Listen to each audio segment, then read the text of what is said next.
امام عاصم رحمہ اللہ کا واقعہ کتابوں میں لکھا ہے۔ جب مسجد نبوی میں جاتے تھے تو وہاں قرآن پاک پڑھا کرتے تھے، ان کے منہ سے خوشبو آیا کرتی تھی۔ کسی نے پوچھا، حضرت کیا آپ منہ میں الائچی رکھتے ہیں یا کوئی اور چیز خوشبو کی رکھتے ہیں؟ ہم نے اتنی خوشبو کبھی کہیں نہیں سونگھی۔ وہ کہنے لگے، نہیں، بات یہ ہے کہ ایک مرتبہ خواب میں نبی علیہ الصلوۃ والسلام کی زیارت مجھے نصیب ہوئی تو نبی علیہ الصلوۃ والسلام نے ارشاد فرمایا، عاصم تو اتنی محبت کے ساتھ قرآن پڑھتا ہے کہ مجھے بہت پسند آتا ہے، آؤ میں تمہارے منہ کو بوسہ دے دوں۔ جب سے نبی علیہ الصلوۃ والسلام نے خواب میں میرے منہ کا بوسہ لیا ہے، اس وقت سے میرے منہ سے خوشبو آتی ہے۔ اسی طرح ایک صحابی کا واقعہ ہے، وہ اپنے گھر میں تہجد کی نماز میں قرآن پڑھ رہے ہیں۔ جب طبیعت پرکیف ہو تو ذرا اونچی آواز سے قرآن پڑھنے کو جی چاہتا ہے۔ گھر کا صحن ان کا چھوٹا تھا، گھوڑا بھی بندھا ہوا تھا اور ایک چارپائی پر بچہ بھی سویا ہوا تھا۔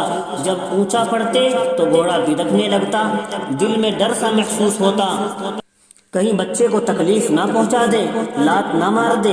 آہستہ آہستہ قرآن پڑھنے لگ جاتے۔ تھوڑی دیر کے بعد پھر طبیعت مچلتی تو اونچا قرآن پڑھنے لگتے، گھوڑا بدکتا، پھر آہستہ پڑھنے لگ جاتے۔ بس یہی کچھ تقریباً ساری رات ہوتا رہا۔ جب انہوں نے صبح کے وقت دعا کے لیے ہاتھ اٹھائے تو ان کی نگاہ آسمان پر پڑی۔ کیا دیکھتے ہیں کہ کچھ روشنیاں نہایت تیزی کے ساتھ ان کے سر سے دور آسمان کی طرف جا رہی ہیں۔ حیران ہوئے، یہ کیا چیز ہے؟ چنانچہ صبح کو نبی اکرم صلی اللہ علیہ وسلم کی خدمت میں حاضر ہوئے اور عرض کیا، اے اللہ کے نبی صلی اللہ علیہ وسلم، رات میرے ساتھ یہ معاملہ ہوتا رہا۔ اونچا پڑھتا تھا تو ڈر محسوس ہوتا تھا کہ بچے کو تکلیف نہ پہنچ جائے، اور آہستہ پڑھتا تھا تو پھر طبیعت مچلتی تھی کہ اونچا ہی پڑھوں۔ جب میں نے دعا کے لیے ہاتھ اٹھائے تو نگاہ آسمان کی طرف اٹھی، میں نے کچھ روشنیاں دور جاتی ہوئی دیکھی۔ اللہ کے محبوب صلی اللہ علیہ وسلم نے ارشاد فرمایا کہ یہ اللہ تعالیٰ کے فرشتے تھے کہ تیرا قرآن سننے کے لیے آسمان سے نیچے اتر آئے تھے۔ اگر تم اونچی آواز سے پڑھتے رہتے تو آج مدینہ کے لوگ فرشتوں کو اپنی آنکھوں سے دیکھ لیتے۔ وہ فرش پر قرآن پڑھتے تھے تو عرش سے فرشتے اتر آتے تھے۔ یہ تھا صحابہ کا تلاوت قرآن، اور تلاوت قرآن پر اللہ کی رحمت کا نزول ہوتا ہے۔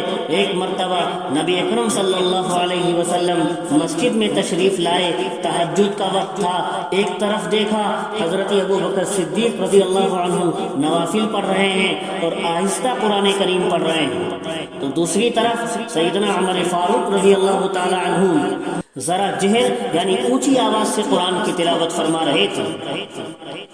تہجد میں دونوں طرح پڑھنے کی اجازت ہے۔ جب دونوں غلام پڑھ چکے تو حاضر خدمت ہوئے۔ نبی اکرم صلی اللہ علیہ وسلم نے پوچھا، ابو بکر تم آہستہ کیوں پڑھ رہے تھے؟ عرض کیا، اللہ کے نبی صلی اللہ علیہ وسلم، میں اس ذات کو قرآن سنا رہا تھا جو سینوں کے بھید بھی جانتی ہے، مجھے بھلا اونچا پڑھنے کی کیا ضرورت تھی؟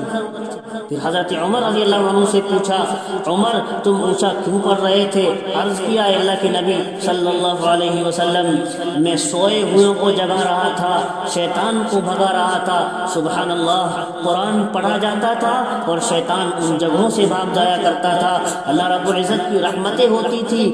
آج بھی اگر کوئی انسان اس قرآن کو محبت سے پڑھے گا تو اللہ رب العزت کی رحمتیں اس پر اتریں گی، اس کی برکت سے سینے منور ہو جائیں گے، روشن ہو جائیں گے۔ اسی لیے تو اللہ تبارک و تعالیٰ نے قرآن میں فرمایا، لِتُخْرِجَ النَّاسَ مِنَ الظُّلُمَاتِ إِلَى النُّورِ۔ یہ قرآن تو وہ چیز ہے جو لوگوں کو، انسانوں کو اندھیریوں سے نکال کر روشنی کی طرف لے جاتا ہے۔